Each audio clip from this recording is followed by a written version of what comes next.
The Fortunate Future is brought to you by Nico, the cryptocurrency powering the Nikola Tesla legacy. Join the Nico community at www.nico.eco. Welcome to The Fortunate Future. I'm your host, Lee Moore Markman. On today's show, we'll be covering the blockchain. What is the blockchain, how it works, and the many ways it can be used to advance various industries.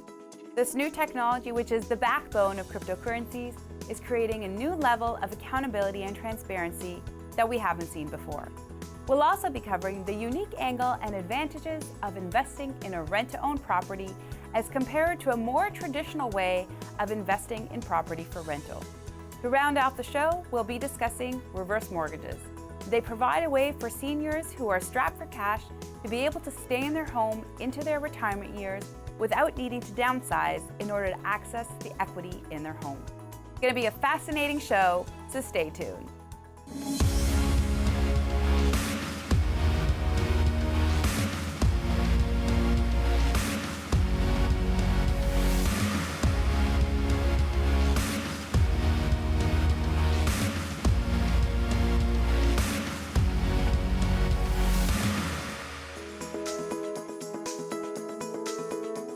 When embarking on the journey to understand cryptocurrencies, you inevitably must understand the backbone of the crypto world, which is the blockchain. Investments in all kinds of digital assets, from Bitcoin to video game skins, it's set to explode due to blockchain technologies. With me to explain the blockchain and its many complex nuances is Shadan Guran, CEO and President of Global Blockchain Technologies. Shadan, tell me, what is the blockchain? The blockchain, Limor, is a method, a technology that lets you transact digital assets without having a third-party intermediary, or to actually transact anything without having a third-party intermediary. That's why it's so important, because it really is a database that anybody in the world can write and read from, while knowing that nobody else can tamper with what you wrote to it. Right. And the blockchain was created originally for cryptocurrency. Is that accurate? It was. It was originally created for Bitcoin, Yeah. and many other cryptocurrencies have come around it. And now it's starting to be adopted by the payments industry and the banking industry, who plan on using it for transferring money as a money transfer system, transferring stocks, these kinds of things, in a much faster, more reliable and efficient manner in general. So while it's sort of in the mainstream, more synonymous with cryptocurrencies and digital currencies, it sounds like it's being used in many different industries. Can you tell me a bit about some of the other ways it's being used? Yeah, so you could actually build something like a YouTube or a Facebook, for example, that is a commons. It's owned by everybody who is part of the network, because everybody has a copy of the software and the database, and it's all synced up together. So that's really amazing. If you think about it, what it does is it allows like an Uber to become decentralized, and by that we mean that there's no central Uber that decides who gets paid, what the fare is, and controls the database. But everybody has that, and it makes the taxi driver or the TV producer or any content producer essentially the important party, not so much the middleman who controls a database, which is what a web app really is. Yeah, and so then, I mean, one of the advantages is, of course, now you're saying there's decentralization, which is very important in the digital finance world. But what are some of the other benefits of having a blockchain? Other benefits are provenance. So you being an expert in real estate, I'm sure you're aware that in a lot of parts of the world, provenance and tracking land deeds and whatnot is a major issue. This can actually bring, this technology can make it much safer, much more secure in knowing who owned it, and being able to follow a chain of title for ownership, essentially. Yeah, and there's greater transparency, if I'm understanding correctly, than in many of the other systems that we've had previously. More so than any other system. So with blockchains, there's huge applications in the supply chain and trade finance space, for example. Yeah. Right now in trade finance, you don't know, or supply chain I should say, you don't know what the books of one of the suppliers was. But now you can chain up all the ledgers of everybody, know exactly what products were used to make something, where they're coming from, that they're legitimate, they're not, knockoffs, whether it's a microchip or a component for a bag, you'd still know that it's the real thing, and how it's all come together. And it allows the accounting of all of that. Right now, you take small samples when you do accounting. Yeah. Now you can take the whole big picture of the whole trade and everything that went into it with these technologies. Yeah. And so, I mean, there's a lot of industries that could benefit from greater transparency. I mean, whether it's, like you suggested, property worldwide, or maybe even nonprofit or charity, but there's probably a ton of value that we'll be able to get with increased transparency. Absolutely. And the idea of digital currencies and community currencies shouldn't be discounted either. So one project that we're working on is, in video games right now, digital assets have real value. There's something people go after, whether it's a sword or a car, it has value. You can actually trade it for dollars. Right. We're working on a consortium of right now 12 gaming companies who will be agreeing to use one, universal currency within all their games, because not any one of them controls it. The blockchain controls it now. Right. So you'll be able to buy a sword, you'll be able to earn it inside the game and prove that you've actually earned it. So you can build games that speak to the blockchain and say, yeah, this guy really killed this monster. He deserves, this many tokens. Yeah. And you can use it from one game to another. So that's a massive deal, and we have 400 million users. Absolutely. Using that. And that's a very creative use of the blockchain. I know you don't have a crystal ball, but what would you say are some of the exciting new things that we can maybe anticipate if we look sort of 5 or 10 years out that maybe we can't even begin to fathom will be on the blockchain? Everything will be on the blockchain. Pictures, trading pictures and digital rights management, videos, that will be on the blockchain. Your loyalty points will be transferable from one party to another very easily, and between different companies. Anything that can have potential value and can be traded will be put on a system like this, a very open network, and you're going to have things that look like currencies, thousands and thousands of things that look like currencies all over the world. Each community, each social network, maybe even each municipality will have its own token that it can issue to everybody. Yeah, absolutely. Ton of creativity, and we'll see where life takes it from that perspective. So definitely very, very interesting. We'll have to keep abreast of where this goes. Yeah. Now, we've been referring to the blockchain, and I hear that commonplace all the time. Let's just bust a myth here. Is there only one blockchain? Are there lots of different kinds? Maybe you could shed some light on that. Yeah, there's different kinds that actually employ different technologies that are better suited for certain applications compared to others. So there's thousands of them already, actually. Okay. Yeah. So even though we reference it, as the blockchain, it's a technology that, in fact, there's lots of them of where we have an opportunity to have the transparency and decentralization. So as you mentioned. Actually now an inter-blockchain network is becoming important as a concept.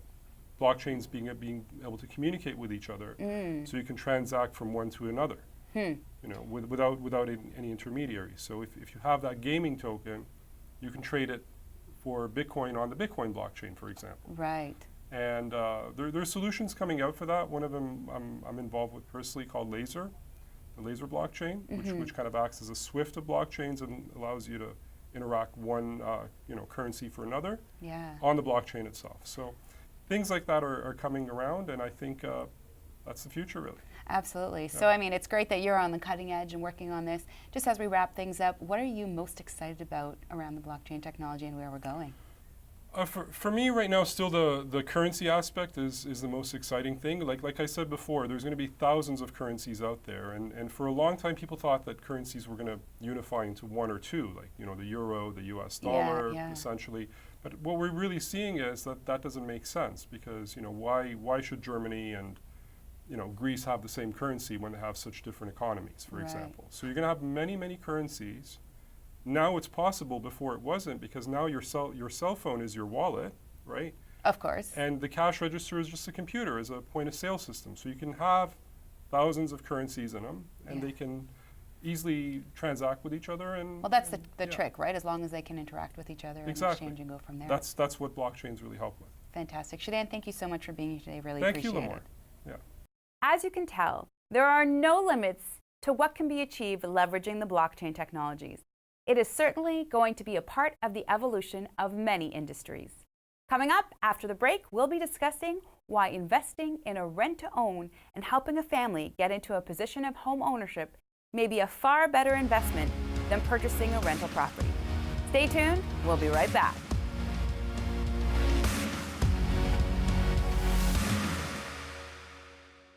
The Fortunate Future is brought to you by Nico, the cryptocurrency powering the Nikola Tesla legacy. Join the Nico community at www.nico.eco.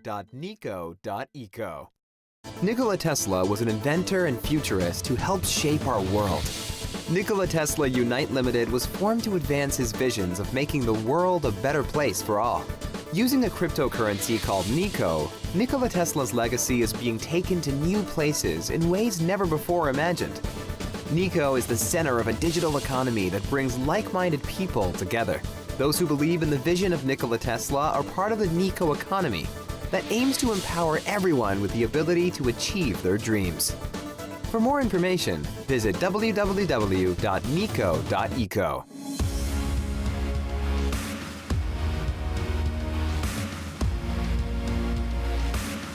When you think of real estate investing, making a personal profit and building generational wealth are at the forefront of what comes to mind. But what if you could not only increase the financial returns on your investment and help a family get into a position where their dream of home ownership could come true? Making money and helping others are both key components to this unique investing strategy called rent-to-own. With me in studio is Alfonso Salemi, co-founder and owner of Jag Properties, Inc. Alfonso, what does it take to invest in a rent-to-own? From an investor standpoint, the investor is going to want to find a pre-qualified tenant buyer or a rent-to-own opportunity. After that, they need to provide the capital and be able to qualify for the mortgage that we're going to buy the house with the rent-to-own. So the investor then, in some instances, but not all, is responsible for putting all of the pieces together. Yes.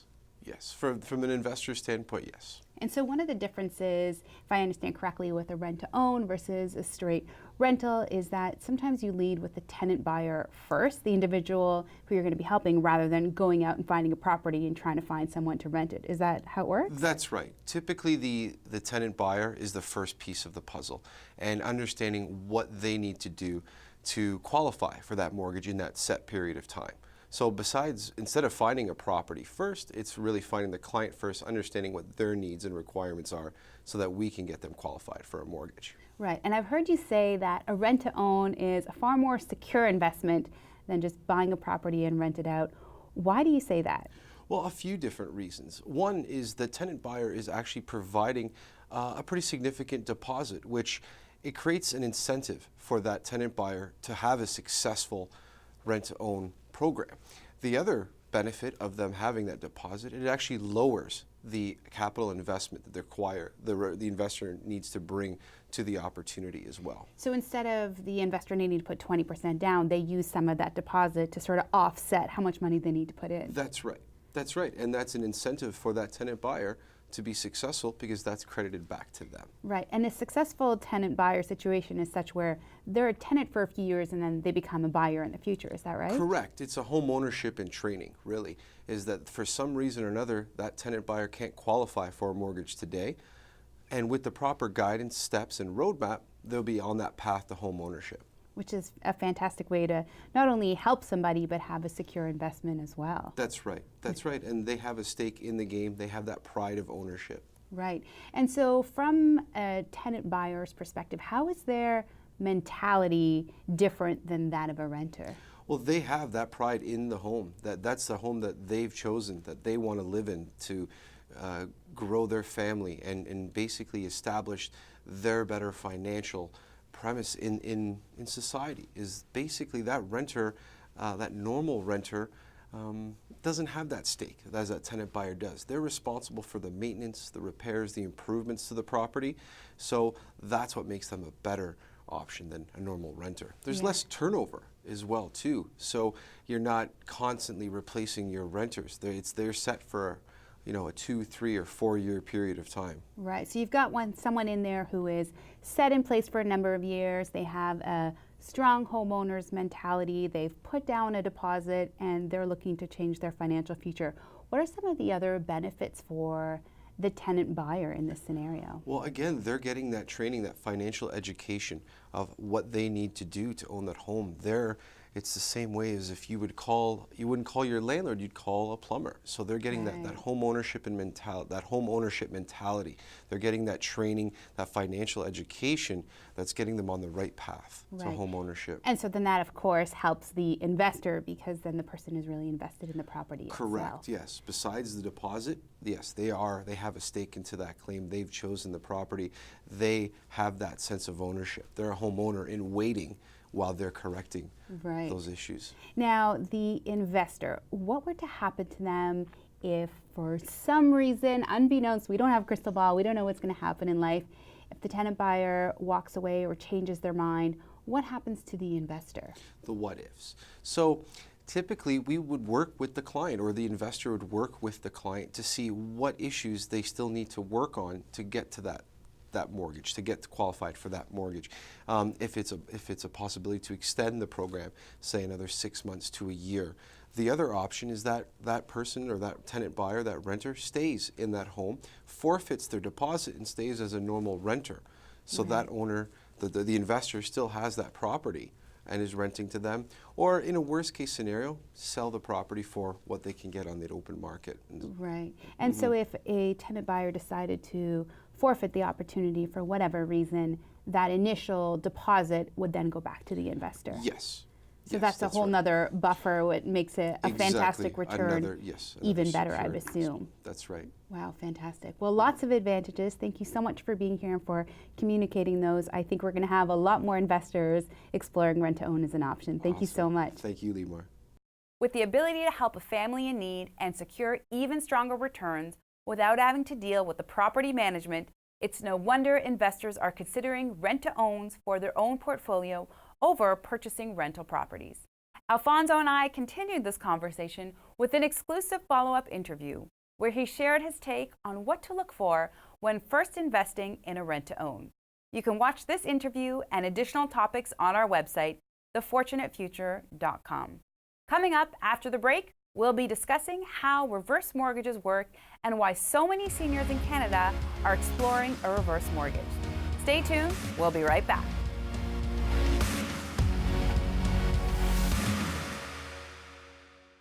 The Fortunate Future is brought to you by Nico, the cryptocurrency powering the Nikola Tesla legacy. Join the Nico community at www.nico.eco. Nikola Tesla was an inventor and futurist who helped shape our world. Nikola Tesla Unite Limited was formed to advance his visions of making the world a better place for all. Using a cryptocurrency called Nico, Nikola Tesla's legacy is being taken to new places in ways never before imagined. Nico is the center of a digital economy that brings like-minded people together. Those who believe in the vision of Nikola Tesla are part of the Nico economy that aims to empower everyone with the ability to achieve their dreams. For more information, visit www.nico.eco.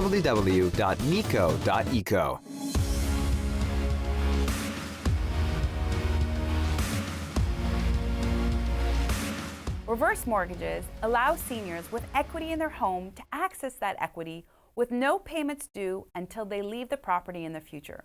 A reverse mortgage can give a senior a chance to retire happily in their home when they otherwise couldn't necessarily afford to do so. They are, however, misunderstood, and the concept can be confusing. Today we'll be debunking the most common myths of a reverse mortgage.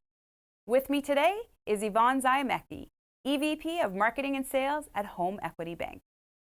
Yvonne, thank you so much for being here. Thank you very much for having me. I'm excited to learn about reverse mortgages. Can you maybe give me a little bit about them? Because I know there's lots of myths out there about misconceptions about them. So tell me a little bit about how a reverse mortgage works. Sure. So a reverse mortgage is very simple, despite what you may have heard. Yeah. It's a mortgage for people who are 55 years or older. who own their own home. It's their primary residence, and basically it's an equity takeout product. So we will lend you money against the value of your home, and you don't have to make any payments as long as you live in the home, and you can use the money however way you want it. Wow. And so how much money can you actually get from the property? So that's the number one question Right. when people call into the call center. That's the number one question people have.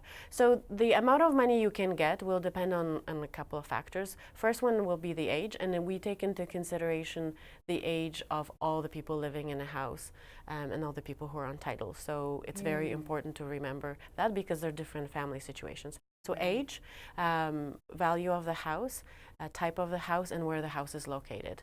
But just to sum it up, the older you are, if you live in an urban center in a single detached home, the more you'll get. Yeah. Is there sort of a best case scenario in terms of percentage of equity if it's all paid off? Can I ask that? Yes, of course. So the maximum we will lend is 55%. Okay. And you would have to be in your late 70s to qualify for that. Fantastic. Yeah. Now, what are some of the other benefits associated with having a reverse mortgage? Well, so you can stay in the home. You can retire in the home that you love. Yeah. You're not making any payments, so you're freeing up cash flow to do whatever other things you may want to do. You can use the money any way you want. So you can pay off debts. If you have an existing mortgage on a house, for example, you can use the proceeds to pay it off. You can use the money to help your children or your grandchildren, for example, for a down payment on the home. Wow. You can use the money for home repairs.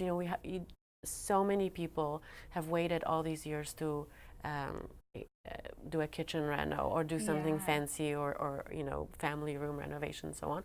They can use the money that way, or just to supplement ongoing expenses. Yeah. And I've heard you mention, so correct me if I'm wrong, that you have a couple of choices in how you take the money out. So it's all at one, or there's some structures you can opt into. Yeah, people seem to think it's a very rigid product and that it's Yeah. only a lump sum, and maybe goes back 20, 30 years. But there are many ways you can take the product. So you can take it in a lump sum. You can continue taking what we call subsequent advances. So you can, every year maybe take another $10,000 or $20,000 if you have that within your limit. Or you can take it monthly, as little as $1,000, because we have a lot of people who are waiting to bridge their old age pension or CPP, or business owners, for example, who are waiting to sell the business, and they just need a little bit of money in between to tie them over. So very, very flexible, despite what people may think. Yeah. Now, what are some of the criteria to qualify? I know you mentioned a couple already, but what does somebody need to have in order to qualify for a reverse mortgage? First of all, a home. Yes, okay, a home, right? So 55, home. So there are a couple of things. We ask for an appraisal because we need to understand how much the house is worth. So it's an independent appraisal of the home. And based on that, we can determine how much money they can qualify for. The process is fairly straightforward. After we have an appraisal, a customer fills out an application form, just like with any other mortgage application that they would be doing. And then once it gets approved, they have to take all their paperwork and go and get independent legal advice. It's a process that it's a step in the process that we insist on. So you've outlined a couple of the steps, but maybe if we can just kind of outline them sort of start to end. What happens until that money gets into my hand? Of course. So contact us first. Okay. You can go online, www.chip.ca. There's a lot of content on the website. You can read information, or you can fill out a form. Then so that's step number one, contact us. Number two, if you're interested, we will request an appraisal. So appraisal will be done. Okay. Number three is the application process, lots of paperwork, just like with any product. Lots of paperwork. Gotta Number love that. four, independent legal advice, making sure that you know what you're doing. And number five, you get your money. It's that easy. It's that simple. That's fantastic. We funded mortgages in under 7 days. Wow, that's really quick. Now, I've heard that, if you have a reverse mortgage, there is a possibility that your house could be taken away. Is that true, or what does that mean? Oh, there's just so many rumors and hearsay about the product. I honestly don't know where it all comes from, but we ask for 3 very basic things when we release the funds to people.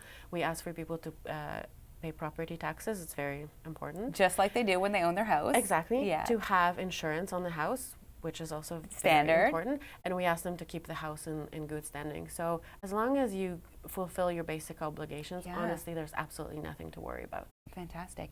And the fair market value, what happens if I have a reverse mortgage and the market drops? We've known that that's happened in certain parts across Canada. Could you end up owing more than the house is worth? Is that something people should be concerned about? So interesting that you bring up the point. So we have a little 10 questionnaire about reverse mortgages, and that's the question that half the people get wrong. So half the people think that if you owe more than fair market value of the house, we will actually come after you or your estate for it. And half the people think that you're off the hook. The people who think you're off the hook are the ones who are right. So we guarantee that you will not owe more than the fair market value of the house. Should there be a shortfall, we are responsible for it. We will cover it. And it doesn't happen very often, but you know, we've been in business for 32 years, so we've seen Markets various go up, cycles. down, and sideways. But you could be at the wrong place at the wrong time, and it could possibly happen. But that's our guarantee that the homeowner will not be penalized. We actually let you, your family, should you have passed away, sell the house. We don't get involved in the sale of the house. You sell it for fair market value, and then you pay us back. Fantastic. And so remind me one more time, if we've got some folks who are interested, where's the best place that they can get in touch with you guys to find out if this is a good solution for them? The best place really is online, so www.chip.ca, or they can give us a call, 1-866-822-2447, which basically is 1-866-822-CHIP. Fantastic. Well, thank you for providing such a fantastic offer to those that this is a good fit, because I'm sure there's many folks out there where you're giving them tremendous peace of mind and financial security in their retirement. So absolutely. Thank you very much, Limor. Thanks for being here. Thanks. Each person's financial situation and goals are different. And with so many of us unprepared financially for retirement, a reverse mortgage can be a lifesaver. For those seniors looking to enjoy their retirement but don't have adequate finances to do so, a reverse mortgage is a fantastic option. Yvonne and I continued this conversation with an exclusive follow-up interview where she shared criteria for a reverse mortgage as well as how to find out if it's a good fit. You can watch this interview and additional topics on our website, thefortunatefuture.com. This wraps up today's show. Be sure to tune in every week to learn more about cryptocurrency, investing in real estate, and of course, personal finance. I'd like to thank my guests, Shadan, Alfonso, and Yvonne, for being here on today's show. For more information, be sure to check out our website, thefortunatefuture.com, where you can find additional online content. Thanks for watching. I'm Limor Markman. Until next time, your fortunate future awaits. The Fortunate Future is brought to you by Nico, the cryptocurrency powering the Nikola Tesla legacy. Join the Nico community at www.nico.eco. Hairstyling provided by Hair Love by LB Hair. Hair products provided by Kevin Murphy.